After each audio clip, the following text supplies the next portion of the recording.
So thank you so much to everyone that's joining us for the Creating a Global VR Training Program for Mars. My name is Kathy Hackle, and I will be your moderator for today. This is a very short presentation, so we'll get straight to it. I'm joined by Mark Christian Perry from Mars and Immerse.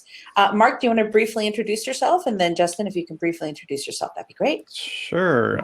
Mark Christensen. I've been with Mars now for 5 years with Digital Workplace. So we actually do a lot of the collaboration tools, and I've been spearheading augmented and virtual reality for Mars in a general sense for the last 2 years now. So it's been a thing. But my background is about 25 years worth of internet tech. So that's awesome. Great. And Justin? And Justin Parry, yeah, COO and co-founder at Immerse. I head up the platform technology roadmap and delivery, and we also build lots of content for our customers. And so I head up all the teams that do that as well. All right, brilliant. Thank you, guys. Thanks for joining us today for this panel.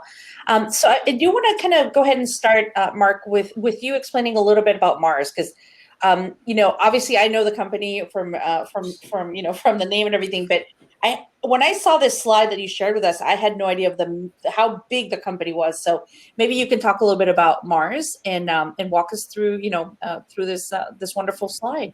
Absolutely. So we call it Mars at a moment because it kind of puts everything in one spot. And we're a 110-year-old company now, family owned. We have obviously, you get people who either don't know what Mars is, or as soon as I say Snickers and M&Ms, they go, "Oh, the chocolate company." But to be honest, the other segments are just as large or larger. So we do a ton of stuff in the pet care segment and in the food segment. So they're saying they can't see the slides. I'm just letting you know, Kathy. We're seeing I think we're just seeing the beginning of it. We're not flipped to it, but. So we obviously are in a very large space, countries all over, 150,000 associates worldwide and some odd 80 countries. And it's just an awesome family company that maintains that family value. And we have so many brands that people probably recognize and probably have in their home, hopefully have in their home today. That's great. So I'm going to go to the next slide, which is the Mars Perfect Store. So, Kathy, just to interrupt, sorry, we're stuck on the first slide of the deck. Oh, that's really strange. We're seeing this. We're seeing the actual PowerPoint. So if you're doing presentation mode, it might be on another screen. Yeah. That's really strange. You're not seeing me change slides right now? Nope. No. All right. I'm gonna have to let me get out of presenter. Let me get out of presenter view, and I'm just gonna do it straight up. There you go. Yeah. This is what live events are all about, people. All right. Are you able to see the Mars slide? I'm not sharing just yet. It might be still queuing up.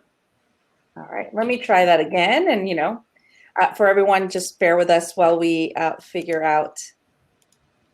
So while we're doing that, you can say, what's your favorite Mars brand? We have our Skittles people and our Snickers, and we can see the Mars. There we slide. go. All right, can you see the Mars slide now? Yep. Yeah, but it's in. There it is. There we go. Yeah. Perfect. Can you see the Mars Perfect Store slide? There you go. Okay, perfect. It's exactly what I had done before, but hey, whatever. Let's get through it. Technical issues. So for the Mars Perfect Store, Mark, can you walk us through? Through the need of creating the VR training, because I think that would be great if you kind of walk us through a little bit of why you guys did this training.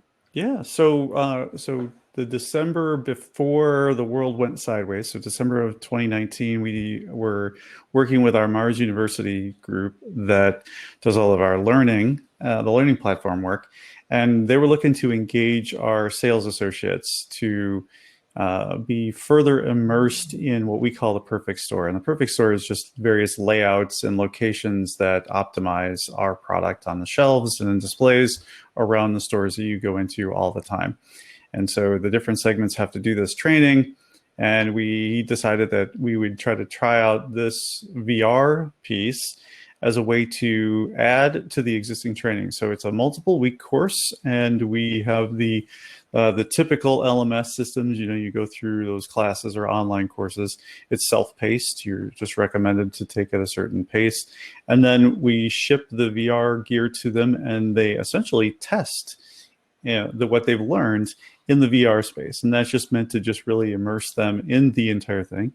And to get a little bit more of that spatial awareness and extra learning out of it. And that's kind of where it all started. When COVID hit, it really just added an extra benefit to it, that they weren't getting into the space, and now they had an opportunity to actually experience it as well. Okay, great. Awesome, thank you. So I'm gonna move on to the next slide. There's a video that we wanted to share with everyone showing the Mars Perfect Store. I'm gonna try to do this. If it doesn't work, we do have a link we can share out for anyone that wants to view it. So I will try and see if we can share this.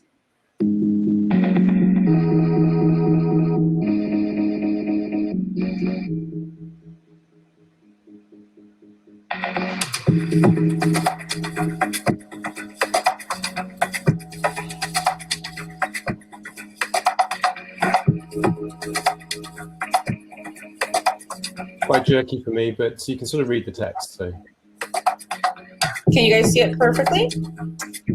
it's quite jerky. It's not smooth, but it's all right. We can send them the link afterward. Yeah.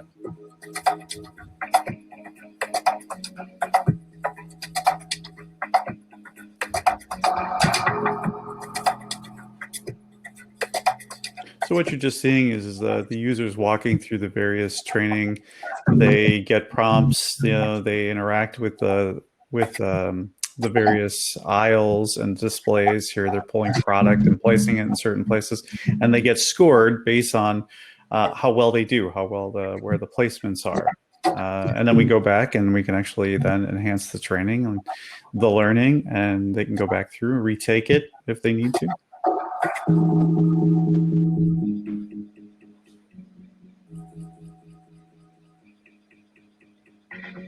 What we're really pleased about is that we're not hooked into laptops and such. We're using Oculus. We wanted to find an easy way to ship these devices off to people and make it as easy for them to just jump in and hop into the experience. So it wasn't about being photorealistic as it was about getting into something simply and easily. The 6 degrees of freedom lets them do it in their home office, in their basement, in their living room, wherever they're at. And just, it makes for an easy experience. And I definitely kind of want to talk a little bit about that. We're going to get to the global element. Maybe, Mark, do we want to chat a little bit about the global element of the Mars Perfect Store? And then we'll go to Justin to talk about how Immerse worked with Mars for this. Absolutely. Mm-hmm. Absolutely. So the obviously with a global corporation, we have all kinds of sensitivities for hardware, for accessibility, for cost. So there were significant challenges with understanding what platform do we invest in. Is it a partial rollout? It's something that we're still working out, but we realized that in certain regions, the Oculus wasn't going to work. And so we have to find multiple partners. And that means looking for a partner, which we did in Immerse, to say, how do we easily create something that we can port to other headsets and other means of delivery to make this as accessible as possible? Because that's a significant challenge. We don't know where people are. We don't know what their bandwidth requirements are.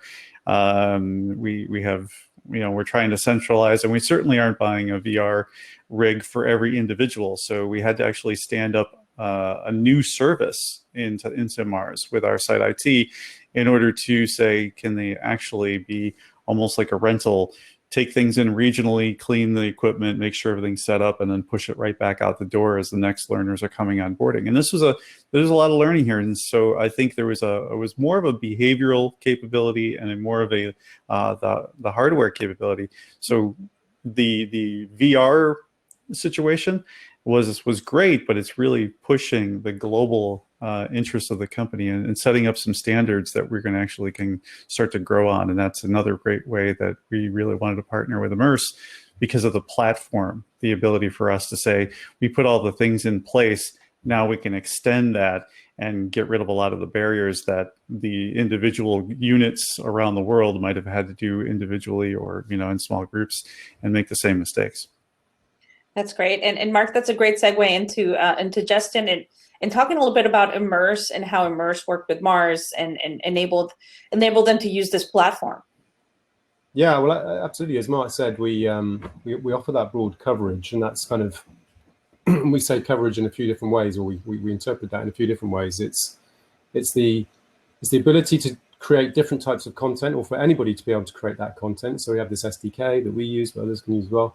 But it's also then the coverage across headsets, but also other devices as well. So web browsers, desktop applications, mobile applications.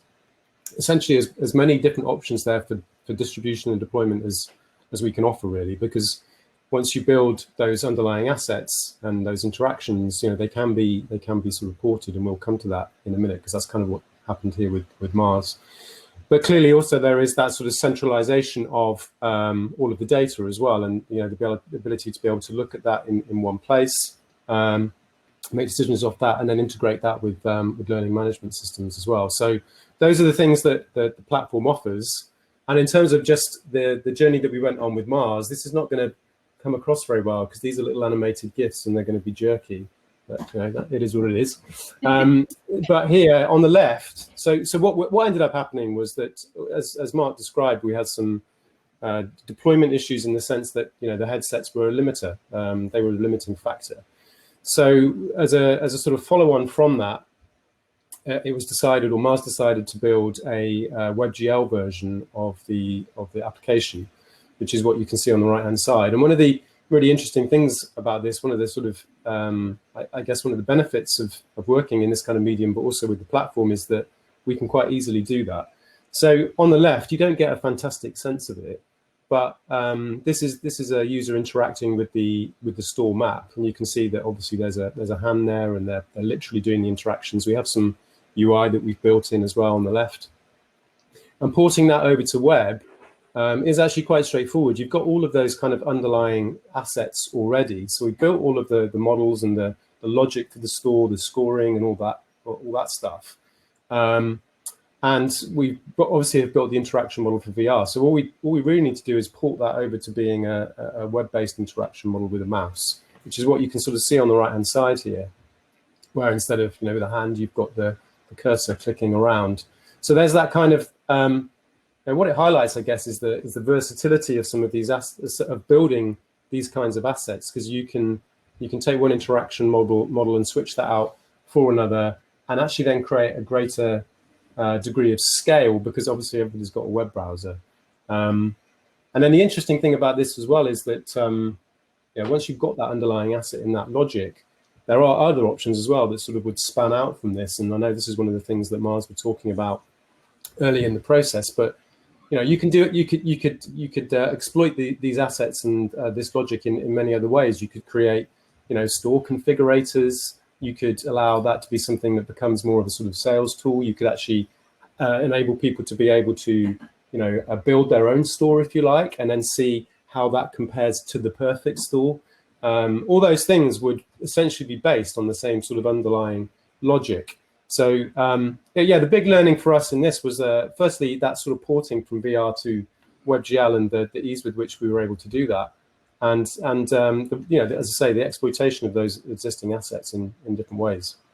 And one of the things that's come about that we really didn't think about, sadly, but it's kind of come to the fore, is with the desktop version, we really can be sensitive to people with vision problems, with physical issues, motion sickness if they're wearing the headset. So how do we get them into an immersive relationship with the content?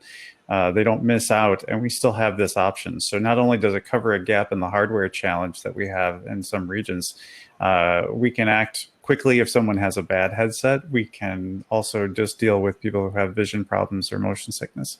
So it's actually a value add that we found afterwards. Yeah, and I think one of the things that we've learned from it is that there is one of the conversations that we would have with our customers now is, is this something you want to think about from the start? because it was quite easy for us to port this over, but actually I think there could be some economies here in thinking about this from the very beginning. The headset is always going to be the limiter, and it will be dependent on the training, because there may be certain types of training where it's just got to be done in 6DoF. But there are others where you can port it over, and it's worth thinking about those things in advance if you are looking to hit genuine scale in the tens of thousands, perhaps. Then this is I think a perfectly valid option for some types of training. Yeah. And that's a really interesting, Justin, that you bring that up, that, it could be something that clients in the future want to think about, from the get-go. I know we're almost at time, but before we do go, Mark, do you want to maybe add a couple, say something related to maybe some of the feedback, or how Mars as a corporation is viewing training in VR, and where you see this going? And then Justin, anything you want to add at the end too? So yeah, I think this is just getting started. It's starting to, we're breaking through a bunch of those barriers. The partnerships and the things that we're doing now are the hard parts. Once the ball gets rolling, once we get over that, I think the effort for us has been to get people to see it, to understand it, to experience it the first time, so that they can start discussing it, challenging the leadership to put something on, play a game in VR, do whatever. They just have to see it and then apply it to the business. And that's been a challenge, but I think it's something that's worthwhile. And once they get to the point where they see it, they get into the next meeting, and all you really want to do is get them to say, could we do it with this? Once you have that, then it's all downhill. That's great. And Justin? Well, I would just say, it's really out there. We're currently building a sort of ecosystem of content creation partners as well. That's something that I haven't been able to mention. But anybody that's on the call today, if you're interested in what we do, or these kind of enterprise level services and this platform, we'd love to hear from you. Or if you're a customer that or an organization that's looking to launch your own immersive programs, we'd love to hear from you too. But it's really important to us to sort of take the technology that we've built and use it to enable as many people as possible to create and distribute this content into organizations like Mars. So yeah, love to hear from folks. Thanks, everybody. Yeah, and I want to thank everyone for joining us. I know we're 1 or 2 minutes over, but thanks to everyone that joined us, and hopefully we'll see some of you guys in the networking. Yeah, feel free to hit us up. I'll answer any questions you guys have. Just hit me up directly. Great, thank you. Thanks, everybody. Bye.